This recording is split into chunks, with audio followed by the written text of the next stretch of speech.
Sharp Corner is a brand new Canadian independent drama thriller, I would say. And this stars Ben Foster and was directed by Jason Buxton, if I'm pronouncing that correctly.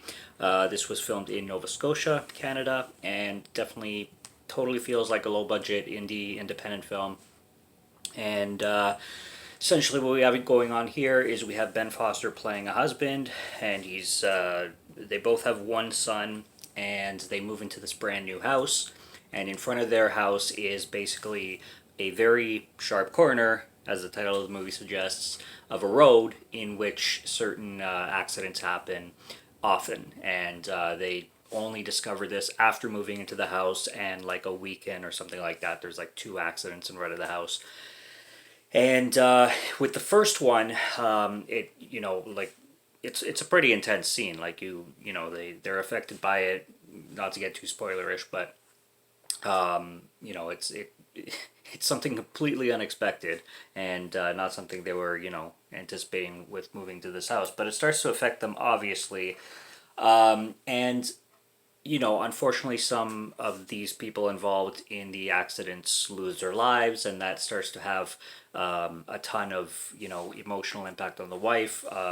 They're trying to protect the son from that kind of thing, but essentially, what happens is that the husband, played by Ben Foster, starts to get an eerie. It's not a love. It's not a like. It's like an obsession, but it's more like he just becomes fixated in these occurrences and these accidents, and he starts to really like invested with himself, and he starts to lose touch with his family and his job. And he just, for example, he'll go take like CPR lessons just in case he has to save somebody's life, and stuff like that. He starts to get really distracted on the most bizarre and the most seemingly unimportant things.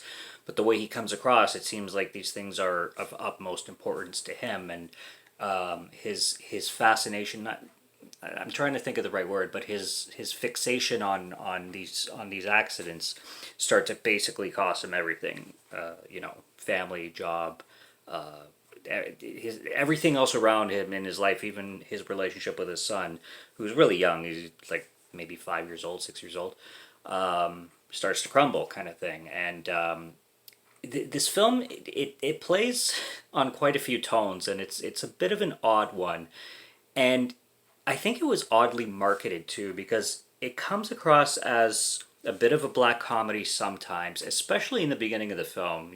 First 20 minutes, with the music choices and the way things are directed and the way things happen, you start to feel like you're in for a black comedy. But after those first initial like 15-20 minutes, as the film goes on, it really starts to get dark and dramatic. It's definitely it considers itself a thriller in a lot of the marketing, but I would say it's drama first, then thriller, personally.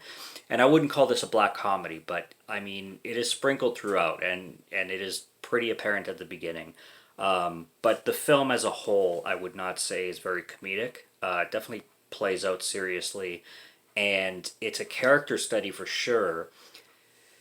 And what I got out of the film, personally, is basically the story of a man who just feels like he's not contributing to anything, and somebody who's lost, and somebody who feels they have no purpose whatsoever, hates their job.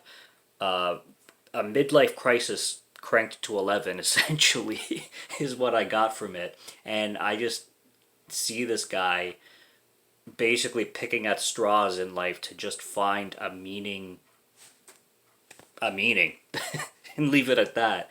Because he's not finding it with his job, he's not finding it at home, he's not finding it with his wife.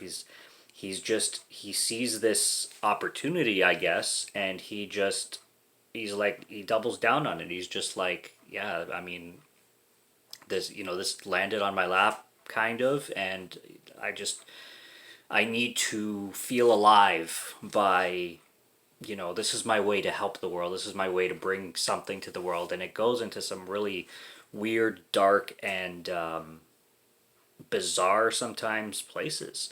And the things he does and how far he goes with, these accidents just sucking so much of his attention into them. It gets crazy. It's a crazy film, but it's an odd one. It's an oddball of a film, especially with how many themes it tackles. And it's, it can be slow. It's certainly a slow burn. I think some people will definitely find it dry, and I think a lot of people will definitely be confused on like where things end up. Um, I don't blame people if they find this film pointless or lacking any kind of conclusion or what the character set up to do. Like it kind of ends or gets to a resolution that's not satisfying for a lot of people. I could see that. But man, is this a conversation starter, and it's one that'll sit with you and you'll have to think a lot about. But I think it's an effective film, and again with the music choices, like I said at the beginning, it feels black comedy with the music, but then it totally changes style, and the music is very very dark, bleak, haunting, eerie. It's cool. It's cool what the director chooses to do with this. I don't know if it's his directorial debut. I haven't looked him up or anything like that. Never heard of the director. This is based on a short story from 2012. 2012. So, yeah, it was, I guess, a short story adapted into a film, and I like Ben Foster. I mostly know him from Alpha Dog. That's the main thing that comes up. The main thing that I think of when I think Ben Foster. I know he's popped up in a lot of other things, but I can't. Where I mostly know him from is his performance in Alpha Dog, which is incredible. And then here, so I also have a review for Alpha Dog on the channel too. So if you want to check that out, but yeah, it's his performance is good. It's different.